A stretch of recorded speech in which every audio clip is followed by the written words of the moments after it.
9 August आदिवासी जागतिक दिनाच्या सर्वांना खूप साऱ्या निसर्गमय रंगीबेरंगी शुभेच्छा।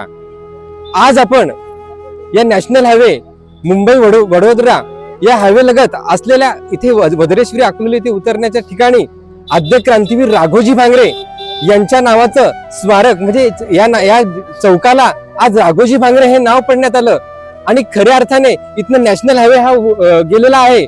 आणि मुळात जर आपण राघोजी भांगरे यांचं जीवनचरित्र बघितलं तर 1805 मध्ये या क्रांतीवीराचा जन्म झाला। अक्षरशः इंग्रजी सत्तेला हादरवून सोडणारा हा क्रांतीवीर।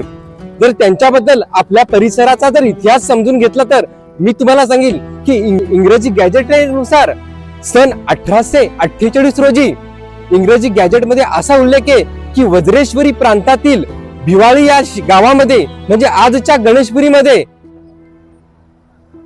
गणेशपुरीमध्ये महादेवाच्या जे जुनं महादेवाच्या मंदिरामध्ये राघोजी भांगरेंनी दर्शन केलं व त्याच्यानंतर पुढचा लढा उभा झाला आणि आपल्या चहूदिशेच्या म्हणजे वज्रेश्वरी भिवाळी आणि या परिसरातल्या युवकांना राघोजी भांगरेने या इंग्रजांविरुद्धच्या लढ्यामध्ये उभा राहण्यासाठी प्रोत्साहित केलं आणि बराचसा आपला युवक या क्रांतीच्या चळवळीमध्ये सामील झाला। आणि त्याच्यानंतर अनेक असे राघोजी भांगरेंनी अनेक सावकारांना अक्षरशः सळो की पळो करून सोडले। जे सावकार जे भेटतील त्यांचे कान नाक कापले की इथे आमचं चालेल, हे आमचे गाव आहेत।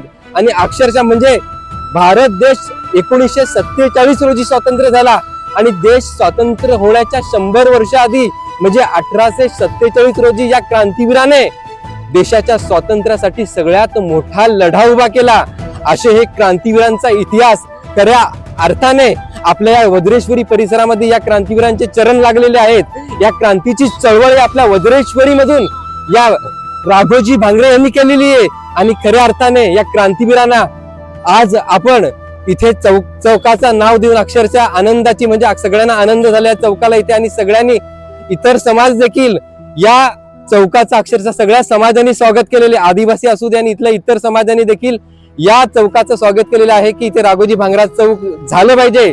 याच्यासाठी आपले वज्रेश्वरी, गणेशपुरी आणि अकलोली या तिन्ही ग्रामपंचायतचे ठराव मंजूर केले आणि इतर सगळ्या समाजाने या ठरावाला संमती देऊन आज इथे हे राघोजी भांगरे चौक इथे झालेला आहे। या गोष्टीचा नक्कीच प्रत्येक आदिवासी समाजाला आणि इतर समाजाला देखील आनंद वाटेल, कारण की क्रांतीवीर हा कुठल्या जातीचा नसतो, क्रांतीवीर हा देशाचा असतो आणि या देशाच्या स्वातंत्र्यासाठी या क्रांतीवीराने लढा उभा केला। त्या लढ्यासाठी नक्कीच मानाचा जोहार।